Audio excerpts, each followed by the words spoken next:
You need to watch this if you crave chills down your spine. Welcome to Soul Studios. Here, true crime meets the unknown. Suspense lurks in every shadow, and supernatural forces whisper from the dark. We craft chilling, edge-of-your-seat short stories inspired by the eerie, the unexplained, and the most haunting mysteries. 3 new stories drop every week, each one darker than the last. Are you ready to step inside? Subscribe now before the next story finds you.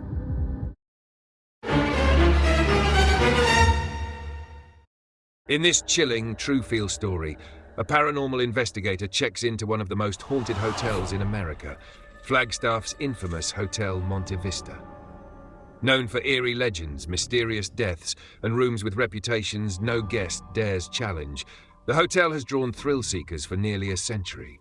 But when one guest digs too deep into the secrets of Room 210, he uncovers something far more terrifying than a ghost story. This is a slow-burn descent into horror, blending real history, documented hauntings, and an ending you'll never forget. If you love true-style horror stories based on real locations, filled with slow-building dread, shocking twists, and terrifyingly immersive detail, hit subscribe to Soul Studios now and turn on notifications. Because the next story might not just scare you, it might follow you home. The Hotel Monte Vista's neon sign glows ominously at night in downtown Flagstaff. In the early hours of a cold night in the 1940s, 2 bloodied bodies lay crumpled on the pavement outside Flagstaff's historic Hotel Monte Vista. Bystanders who found the victims were horrified. They were young women, thrown from a 3rd-floor window with such force that death was instant. Decades later, locals still whisper about that night. The murders were never officially solved, but if you believe the stories, those victims never really left the hotel. For nearly a century, the Hotel Monte Vista has been the site of bizarre crimes and unexplained incidents. Built in 1927 with funds raised by Flagstaff's own citizens, this grand hotel quickly became a bustling hotspot on Route 66. It hosted celebrities like John Wayne and Humphrey Bogart during Hollywood's Western craze. But behind the jazz and glamour lurked something far darker. The Monte Vista's history is riddled with violent death, a cocktail of true crime and the paranormal. In 1970, for instance, a wounded bank robber staggered into the hotel's lounge after a heist and bled to death over his first and last drink. Ever since, bar staff have reported a cheery, disembodied voice greeting them with "Good morning," and bar stools that move on their own. During the 1980s, a long-term guest nicknamed the Meat Man was found dead in Room 210, surrounded by slabs of rotting meat he'd hung from the chandelier. Shortly after his demise, a maintenance worker fixing that room fled in terror when the TV turned itself on at full volume and the freshly made bed was torn apart by unseen hands.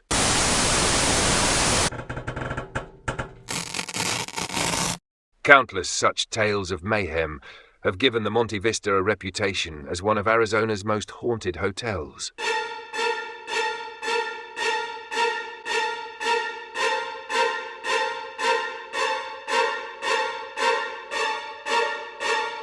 Our story today centers on Room 210, known as the Zane Grey Room, a suite named after the famous Western novelist.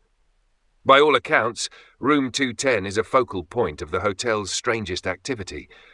Management even avoids placing guests with pets in 210 because dogs often go berserk with fear, clawing at the door to escape. Many who've stayed here report being jolted awake by a loud knock and a muffled voice in the dead of night, as if a bellhop were outside calling, "Room service." But when they open the door, no one's there, only an empty, silent hallway stretching into darkness. It's said that even John Wayne himself experienced this phantom bellboy during a 1950s stay, though the Hollywood legend supposedly found the ghost friendly. Ethan rides an original 1920s elevator, complete with a cage door, up to the 2nd floor. The halls are narrow, lined with framed black and white photos of the hotel's glory days. A faint smell of vintage wood and something less definable, musty cold, hangs in the air. Outside Room 210, he pauses. The brass room plaque reads Zane Grey Suite. For a moment, Ethan recalls the lore. Some guests here have seen a spectral woman wandering the corridor, just outside this very door. Bracing himself, he unlocks 210 and steps inside. The suite is quaint and frozen in time. Antique furniture, a writing desk, floral wallpaper from a bygone era. At first glance, nothing looks amiss. Ethan sets down his bags and filming gear. He speaks into his camera. It's about 8 p.m. I've just arrived in the notorious Room 210 of the Monte Vista. If any ghosts are here with me tonight, trust me, I'll have my camera rolling. His tone is confident, even teasing. He's the type who's spent nights in abandoned asylums and never seen a thing. To him, the Monte Vista is another assignment, albeit a legendary one. After unpacking, Ethan does a quick sweep of the room on camera, narrating the known phenomena. He points out the door where the phantom bellboy supposedly knocks. He pans across the empty space, joking, "If you're out there, buddy, I tip well." Nothing happens. Next, he runs an EMF detector over the walls, more for his audience's benefit than out of genuine fear. The device stays quiet. So far, so good. Feeling jet-lagged but restless, Ethan decides to grab a drink at the Monte Vista's first-floor cocktail lounge, a place as famous for its ghosts as for its drinks. He locks his door and heads downstairs. The hall is empty and dim. As he waits for the old elevator to arrive, he notices the silence. It's a weekday, and the hotel isn't very full. The elevator arrives and its door rattles open. Ethan swears under his breath. He thought he glimpsed a figure standing at the far end of the hallway just before he stepped into the elevator. It looked like a woman in a long dress, but when he blinks, the figure is gone. Could have been a trick of the light, he mutters, chalking it up to nerves and the power of suggestion. The Monte Vista's lounge is warm and lively compared to the upstairs. A few patrons chat at the bar. A neon sign buzzes. Ethan takes a seat and orders a whiskey. "For courage," he jokes to the bartender. The bartender, a middle-aged man named Joe, asks what brings him to town. Ethan mentions he's doing a piece on the hotel's hauntings. Joe chuckles. "You here for the ghosts?" "Well, you came to the right place," he says, setting down Ethan's drink. The two get to talking, and Ethan coaxes Joe to share some real accounts. Joe leans on the bar and nods toward a particular bar stool. "See that seat? We call it the bandit's stool," he says. Years ago, a bank robber died right there in the lounge after a robbery gone wrong. Ethan already knows the story but listens intently. Ever since, every so often, just before we open, I'll hear a voice say, "Good morning," though nobody's here, Joe continues in a low tone. And sometimes, that stool slides away from the bar on its own, like somebody invisible is pulling it out to sit down. Ethan raises an eyebrow. The bartender shrugs. "I've seen it. Lots of us have. We just tell him good morning back." Ethan takes a sip, impressed. It's one thing to read these stories online, another to hear it from an employee's mouth while sitting in the exact location. Joe then nods toward the corner of the lounge. "Right over there, by the piano. That's where people say they've seen a couple dancing in old-fashioned clothes early in the morning before sunrise, always laughing quietly." Ethan recalls a mention of this, the dancing couple ghost, a pair of spirits reliving some eternal waltz. The thought sends a chill up his spine, despite the whiskey. Finishing his drink, Ethan thanks Joe for the stories and tips him generously. As he rises to head back upstairs, Joe offers a parting nugget. "If you really want a scare, check out the basement later. Even I won't go down there at night." Ethan smirks. He's already aware of the infamous basement rumor. A crying infant's ghost and a menacing shadow figure have been reported in the hotel's underbelly. He certainly plans to explore down there, but later. First, he wants to see what room 210 has in store around midnight, the witching hour for ghosts, as the legend goes. Back in room 210, Ethan sets up a night vision camera on a tripod facing the door, covering the bed and entryway in frame. It's nearly 11 p.m. now. He speaks softly into the camera's mic. "All right, it's late. I'm going to turn off the lights and just observe. Many guests claim the phantom bellboy likes to show up in the middle of the night. Let's see what happens." He kills the lights, leaving the suite in darkness except for the green glow of his night vision camera. For a long while, nothing, just the hum of the heater. Ethan, sitting on the bed, begins to feel a bit foolish. Here he is, ghost hunting alone. He checks his watch, 12:03 a.m. Knock. Ethan's heart skips. A brief, sharp rap on his door. 3 knocks, clear as day. He freezes, adrenaline surging. That was no creaky pipe or settling floorboard. Someone knocked. The camera is rolling, capturing Ethan as he stands up slowly. His breath catches in his throat. Knock, knock. 2 more knocks, urgent and hollow, echo from the door to the hallway. Then, faintly, a man's voice. Room service. The very words countless people have reported hearing from the phantom bellboy. Ethan's skepticism is shattered. His mouth has gone dry. This doesn't feel like a prank. No one knew to say those specific words except a true believer. Gathering nerve, he inches to the door and musters a reply. Hello? Silence. Hand trembling, Ethan unlatches the door and yanks it open, camera in hand. The corridor is empty, illuminated only by a single faint sconce light. No sign of any prankster. Ethan's camera mic records the tense silence and his own breathing. He scans both directions. Nothing. A chill emanates from the floorboards. Suddenly, a motion at the edge of his vision. Down the hall, just for a second, he sees a figure. It looks like a young man in an old-fashioned bellhop uniform, complete with cap. The apparition is translucent, there and gone in an eye blink. Ethan's rational mind struggles to process what he just saw. He calls out, "Who's there?" But the hall is still empty.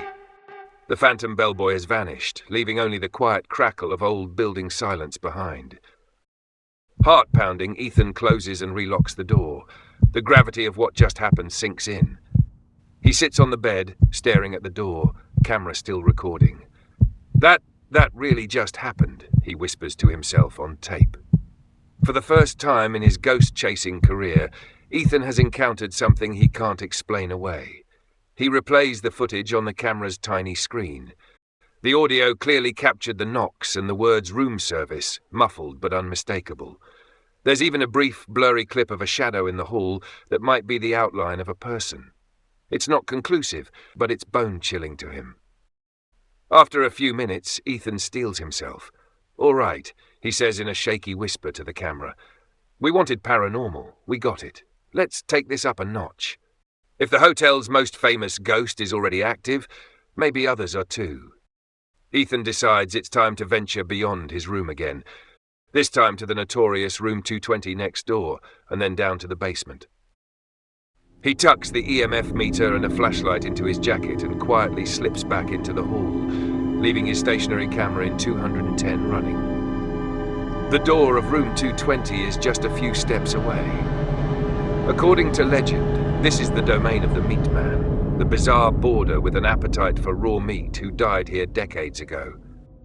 The room is unoccupied tonight, and the hotel had left it locked. But earlier in the evening, Joe mentioned that 220 was undergoing some routine maintenance, meaning it might be unlocked for repairs. Sure enough, Ethan finds the heavy door slightly ajar. He hesitates. Entering another guest room uninvited isn't exactly permitted. But his courage is up, and his curiosity wins.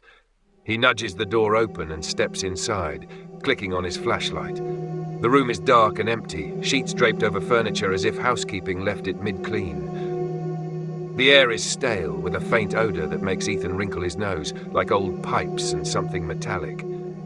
He whispers into his smaller handheld camera now, recounting the meat man's story. This is room 220, where in the early 1980s a man was found dead. He'd been hanging raw meat from the chandelier for reasons unknown. After his death, guests reported hearing unexplained coughing and hysterical laughter from this empty room. As if on cue, the EMF meter in Ethan's pocket starts to flicker. A spike. Ethan notices and pulls it out. The needle jumps erratically, then falls back. Could just be wiring in the walls, he tells himself. He scans his flashlight across the ceiling. There's the chandelier, an ornate metal fixture. He imagines strips of meat swinging from it and shudders. Suddenly, a soft sound. The old TV set in the corner has turned on by itself, flooding the room with static and harsh light. Ethan nearly yelps. The screen is just snowy fuzz, crackling. This matches the legend exactly. The meat man's ghost is known to play with the TV and lights. Ethan steps toward the TV, reaching out with one finger to turn it off. Before he can, the room's overhead light flickers on as well, startling him again. Now the small space is ablaze with light and noise. It feels confrontational, like he's not welcome. As Ethan moves to switch off the TV, slam! The door to room 220, which he left slightly open, slams shut on its own. He spins around, heart in his throat. No one else is here, at least no one flesh and blood. Adrenaline surges. He's effectively trapped himself in the meat man's lair. In the chaos, he notices something even more disturbing. The bed, which had been neatly made with a dust cover, is now stripped bare. The sheets lie scattered on the floor, as if violently torn off. Ethan knows he didn't touch them. This scene is straight out of that maintenance worker's story he read. The poltergeist tantrum that drove the worker out of here years ago. Ethan's fight-or-flight instinct kicks in. He rushes to the door and yanks it open. In his panic, he drops his flashlight. It rolls under the bed, casting crazy shadows. He doesn't bother retrieving it. Clutching his camera and EMF meter, he stumbles out into the hallway, slamming the door behind him. The moment he's back in the corridor, the noise stops. Through the door, he no longer hears the TV. The lights beyond the threshold go dark. Room 220 is silent once more, as if the ghost had its fun and receded. Panting, Ethan retreats down the hall. That's 2 intense encounters in less than an hour. One with the bellboy, one with whatever the meat man has become. His skeptic's mind is reeling, trying to rationalize, but nothing holds. He has irrefutable footage of the knocks and voice, and he definitely captured the TV turning on and door slamming just now. It's all on camera. At this point, a sane person might pack up and leave the hotel altogether. But Ethan's journalistic drive and stubborn pride won't let him flee. If anything, the paranormal activity seems to be escalating, drawing him in deeper. And there's still the basement. Joe's warning echoes in his mind. Also, 1 floor above, room 306, where those women were murdered so long ago, is said to brim with angry spirits. Ethan considers his options, leaning against the wall to gather himself. Then he hears it. A faint crying sound. Very distant. It sounds like a baby's muffled wail. His blood runs cold. The hallway he's in is empty. The sound isn't coming from any occupied room. There are few other guests, and it's the middle of the night. The soft cries seem to float up from the stairwell that leads down to the basement. Ethan recalls the local law Joe mentioned. Long ago, a distraught woman gave birth in secret down in those tunnels and, according to the dark tale, smothered her newborn to hide the evidence. That tragedy is said to replay as phantom cries in the hotel's bowels. Could that be what he's hearing now? Steeling himself, Ethan decides to follow the sound. He switches his camera to a fresh battery and turns on night vision mode for the dark journey downstairs. The baby's cry comes again, an eerie, hollow sound that raises the hairs on his arms. He walks toward the staircase at the end of the hall, passing room 210, its door still ajar from his hurried exit. For a split second, he considers ducking back into 210, barricading himself and waiting for daylight. But then the crying intensifies, now accompanied by a second sound, a low, anguished sob of a woman. It's unmistakable and heart-wrenching. Ethan's fear is tempered by a strange sense of empathy. It sounds like pure despair echoing from below. Ethan descends the stairs cautiously. With each step down, the air grows colder. The basement of the Monte Vista is largely off-limits to guests, used by staff for storage and laundry. But one door, near the laundry room, leads to the forbidden tunnels, a network of underground passages beneath downtown Flagstaff, remnants of the Prohibition-era smuggling routes. Ethan finds the basement corridor illuminated by a single buzzing fluorescent light. The crying seems to be coming from behind a heavy wooden door at the far end, which is slightly open. A sign reads, "Staff only." Ethan nudges it and it creaks open to a stale, pitch-black chamber beyond. He raises his camcorder and flashlight. He retrieved a spare one from his pocket after losing the other. The beam reveals a narrow tunnel shored up by old brick and timber, sloping gently downward. The cold is intense here. He can see his breath. Ethan whispers into the camera, "I'm now entering the tunnels under the Monte Vista. This is where people have heard a crying baby. Some say a shadow man lurks down here too. I'm hearing something. I have to find out what." He follows the tunnel carefully. The crying has stopped, replaced by an oppressive silence. Each footstep echoes. The tunnel splits and twists. It's a literal underground maze. Old legends claim these tunnels hosted opium dens and served as getaways for outlaws, but now they feel like a tomb.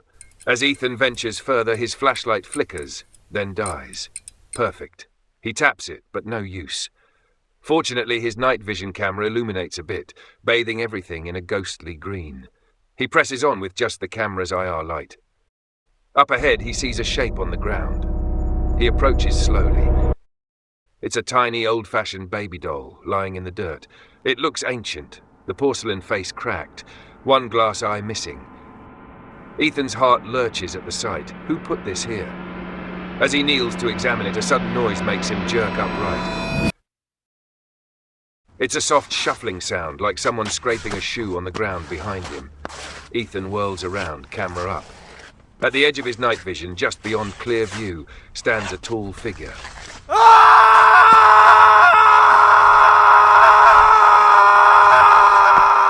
Ethan can barely make it out. A silhouette of a man at least 6.5 feet tall, gaunt and still, about 20 feet down the tunnel. "Hello?" Ethan calls, voice cracking. No reply. The figure just stands there. In the dim green glow, Ethan can't see eyes or details, just a human shape cloaked in shadow. He remembers the stories of the Shadow Man, a looming presence known to terrorize anyone unlucky enough to wander down here. The figure's posture is unnaturally stiff, like a corpse propped upright. Slowly, the figure begins to move toward Ethan, not walking, but gliding soundlessly along the tunnel floor. Ethan steps back in panic. He fumbles for any source of light or a weapon, but finds none. The camera's night vision begins to fuzz with static as if interference is increasing. I'm leaving!" Ethan stammers, raising one hand in what he hopes is a placating gesture, while backing away. The shadowy figure does not stop. As it draws nearer, Ethan senses a wave of dread wash over him, an almost primal terror, as though he's in the presence of something fundamentally wrong.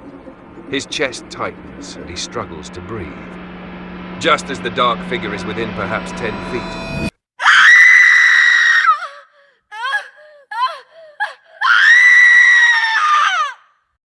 the silence breaks with an ear-splitting shriek, erupting out of the darkness all around Ethan.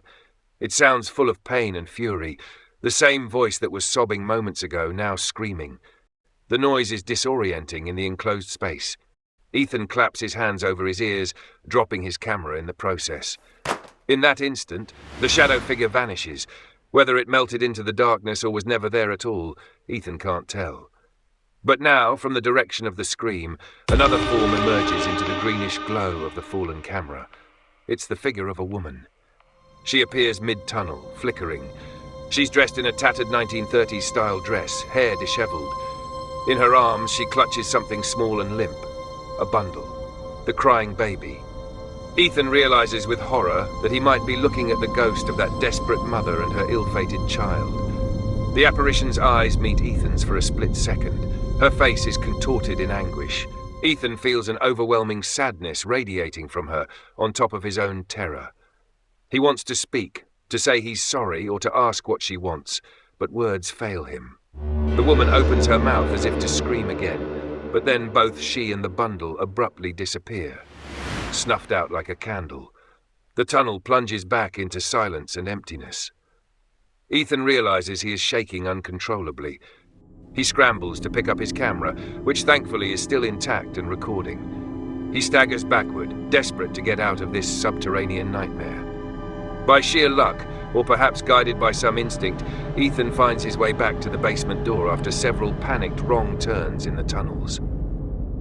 He bursts through the door into the laundry room area, breathing hard and practically crying in relief at seeing the dim electric light of the basement. Without looking back, he bolts up the stairs, back into the lobby. It's around 1:30 a.m., and the lobby is deserted, silent, except for the grandfather clock ticking away. Ethan doubles over, hands on knees, trying to calm down and make sense of what just happened. He has hours of night left, but he's not sure he can take any more. As Ethan stands there in the empty lobby, he begins to second-guess himself. Did he really see those apparitions? Hear those cries? The footage will tell, but he's too rattled to review it right now. Maybe exhaustion is causing hallucinations. He decides to step outside the hotel's front entrance for a breath of the cold winter air, hoping it will ground him. Outside downtown Flagstaff is quiet. The neon sign above the hotel casts a red glow on the wet pavement.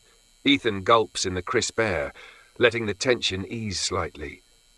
He leans against the building under the marquee, camera still in hand but pointing at the ground for the moment. Snow flurries have started to drift down. For a moment, Ethan contemplates getting in his car and just leaving. But all his gear and his wallet are still up in room 210, and he's not about to go without them. Plus, a part of him needs to know how this ends. After a few minutes outside, he steels himself to re-enter. The lobby lights seem to flicker as he steps back in, sending shadows dancing across the floor. He presses the elevator button to go back up to the second floor. The old elevator is slow, and in that time, Ethan's eyes wander to a framed photograph on the wall near the reception desk. It's an old newspaper clipping from the 1940s, preserved under glass, a piece of the hotel's history.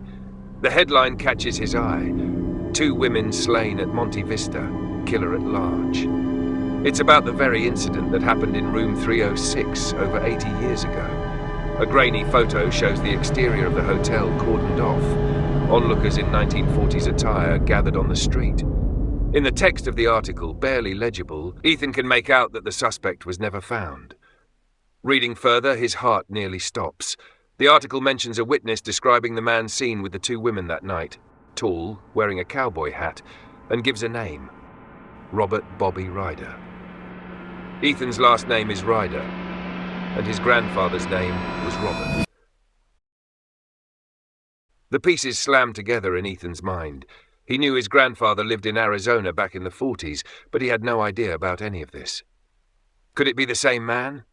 It's a common enough name, yet Ethan feels a sickening certainty. The family stories about Grandpa Bobby were always vague. He left town under a cloud before eventually settling down elsewhere. No one ever explained what that meant. Ethan stares at the clipping, feeling dizzy. Was his own grandfather the killer who murdered those women in room 306? The thought is almost too much to take. If true, it casts everything that's happened tonight in a new light. Were the hauntings he experienced not random, but directed at him? A descendant of the perpetrator returning to the scene of the crime. It's the perfect setup for vengeance. Just then, the elevator arrives with a ding. The doors slide open, and for a split second, Ethan sees a man inside it, wearing an old-fashioned bellhop uniform. It's the phantom bellboy again, standing stock still, facing him. His face is shadowed by his cap, but Ethan senses he's looking straight at him. Reflexively, Ethan blinks in astonishment, and the figure is gone. The elevator is empty. Ethan steps back, pulse skyrocketing. The hotel isn't done with him yet. He decides to avoid the elevator. Instead, he takes the stairs to the second floor, 2 steps at a time. The corridor of the second floor is eerily quiet, his footsteps muffled by the carpet. As he approaches room 210, he notices the door is wide open now, though he knew he had closed it earlier. A faint glow is visible from inside. Ethan creeps forward and peeks in. What he sees makes his blood turn to ice. His tripod camera that he left in room 210 has been knocked over. The lamp in the room is flickering, casting long shadows. And there, standing by the window, are 2 female figures. They are semi-transparent, illuminated by a pale light of their own. Their faces are deathly pale, eyes dark. Their necks show deep red gashes and unnatural angles as if broken. One of the women has her arm outstretched, pointing at Ethan as he appears in the doorway. These can only be the ladies of room 306, the ghosts of the murdered prostitutes, manifesting right here in his room. Ethan's mind reels. Why are they here, in 210, instead of their known haunt on the 3rd floor? Perhaps his presence or his lineage has drawn them out. He stands frozen in the doorway. The women move in unison, gliding toward him silently. Their expressions are a mix of sorrow and burning rage. Ethan opens his mouth to speak, but in a blink they are suddenly inches away, flanking him on either side. One grabs the door and slams it down behind him, cutting off any escape. The other is directly in front of Ethan. Her eyes bore into his as her lips part. In a raspy voice that sounds like dried leaves, she whispers, "Murderer."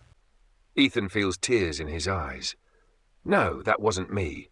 I'm sorry," he stammers, not even sure what he's apologizing for, perhaps simply for being related to the man who hurt them. In an instant, the two apparitions rush at him. One presses her icy hands over Ethan's mouth and throat, while the other grips his arm fiercely. Ethan is slammed back against the door by an unnatural force. He can't breathe. The cold, dead hand is choking the life out of him. Panic surges and he struggles, but their grip is like iron. His camera tumbles from his hand to the floor, still recording as it lands at an angle. As blackness creeps into the edges of Ethan's vision, he desperately musters his strength and manages to twist free for just a second. He gasps for air. "Please," he croaks. One of the women lets out an enraged shriek and, with inhuman strength, shoves Ethan across the room. He flies backward, crashing into the dresser mirror. Glass shatters. Ethan crumples to the ground, bleeding from dozens of cuts as shards of mirror rain around him. He tries to crawl, but one of the ghosts grabs him by the leg and drags him toward the window. The other throws the window open with a violent burst, letting in a howl of winter wind. Ethan kicks and screams, but no sound escapes his bruised throat. He is lifted off the floor by unseen arms. In that split second, time seems to slow. Ethan is half inside room 210, half dangling out its open window, 3 stories above the empty street. Snow and wind whip at his face. Below, directly under him, is the very spot where the 2 women hit the ground in the 1940s. He now understands. They are reenacting their final moments, and he is to play the role of the victim this time. Perhaps they think he's the man who killed them, or maybe this is just their revenge on any man who crosses their path. Either way, Ethan knows with chilling certainty that he is about to die. The last thing Ethan sees as he teeters on the sill is the 2 ghostly women, their faces transforming from pale visages to horrific masks of anger and pain. Together, they lunge with a final push. Ethan's body goes over the ledge. The dark, starless sky spins above him as he plummets. An involuntary scream escapes his lips, but it is lost to the void. In those final milliseconds, something flashes through his mind. Perhaps his grandfather's face from an old family photo, or perhaps it's the thought that his camera will record everything until the end. Then, a sudden crushing impact. January 18th, 2025, 3 a.m. A pair of pedestrians out for a late-night stroll found the broken body of 28-year-old Ethan Ryder on the icy street outside the Hotel Monte Vista, directly beneath the window of room 210. The police arrived to a perplexing scene. There were no witnesses and no sign of foul play in the room. The door was still locked from the inside. All of Ethan's equipment was found scattered around the room, including a camcorder with its lens cracked. Authorities initially assumed it was a bizarre accident or suicide, but those who knew Ethan insist he wasn't suicidal at all. Hotel staff quietly shared with investigators that Ethan had been asking about the hotel's ghosts earlier that evening. Perhaps something spooked him into jumping? One officer reviewing the scene noted the shards of the shattered mirror and the blood trail across the floor, which didn't quite fit the clean narrative of a simple fall. But with no living soul to explain, the case was eventually classified an accidental death. Management at the Monte Vista was quick to sweep up the glass, wipe away the blood, and shut the door on room 210, at least for a while. But those who frequent the old hotel say that after that night, the hauntings only intensified. Guests in room 210 report hearing not just the phantom bellboy, but also the faint, desperate voice of a young man on the wind, begging for mercy. In the cocktail lounge, Joe swears he's seen a new spectral figure. a tall, lanky young guy who stands near that bandit's stool before vanishing. Perhaps Ethan has now joined the ranks of the Monte Vista's restless spirits, trying to warn future thrill-seekers of the danger he didn't escape. The next time you feel curious enough to seek out the strange and haunted corners of the world, remember what happened to Ethan. The Monte Vista's ghosts kept their secrets, but they claimed a new victim. So ask yourself, would you dare spend a night alone in room 210 after hearing this story? If you do and you hear a knock on your door in the dead of night, you might want to think twice before answering. Not every story has a happy ending, especially not in a place where the walls remember murder. Stay safe and never underestimate the vengeful dead. You might just check in at the Monte Vista and never check out. Hotel Monte Vista doesn't just host guests, it collects them. Every story has an end, but here, the mysteries never stop. Thank you for watching and being a part of this journey into the unknown. Your support keeps these stories alive, and there's plenty more waiting for you. We drop 3 new stories every week, so if you crave suspense, the unexplained and the downright chilling, make sure you're subscribed and ready for what's next. Until then, keep your lights on, your doors locked, and remember, some stories stay with you long after they're told.